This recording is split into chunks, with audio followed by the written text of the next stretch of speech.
ప్రపంచం ప్రకృతి చేసిన సృష్టి. దీనికి ఒక లెక్క ఉంది. ఇక్కడ దిక్కులకు కొన్ని బలాలుంటాయి. వాస్తు శాస్త్రం చెప్పే మర్మం అదే. దాని ప్రకారం నడుచుకోకపోతే నష్టాలు జరగవచ్చని దాని సూచన. కొందరి నమ్మకాలపై ఇది బాగా పనిచేస్తుంది. వాస్తు శాస్త్రం ప్రకారం ఇంటి దిక్కులన్నింటికీ ఒక ముఖ్యమైన స్థానం, ప్రాముఖ్యత ఉంటుంది. పశ్చిమం, ఉత్తరం మధ్య దిశను పశ్చిమ కోణం అంటారు. వాస్తు ప్రకారం వాయువ్య దిశ దీర్ఘాయువు, మంచి ఆరోగ్యం, బలాన్ని ఇస్తుంది.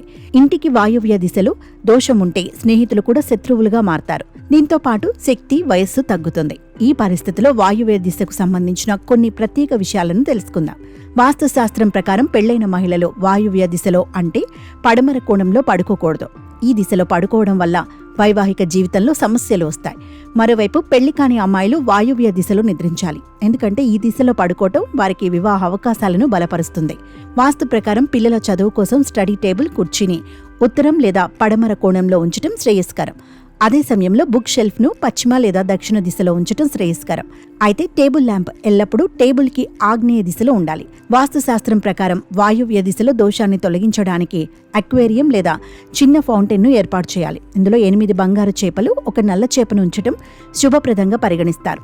వాస్తు శాస్త్ర ప్రకారం మరుగుదొడ్డి దక్షిణ దిశ లేదా పశ్చిమ కోణం మధ్య భాగం అనుకూలంగా ఉంటుంది. అలాగే టాయిలెట్లో సీటును కూర్చోవాలంటే ముఖం ఉత్తరం లేదా దక్షిణం వైపు ఉండేలా చూసుకోవాలి అని శాస్త్రం చెబుతుంది.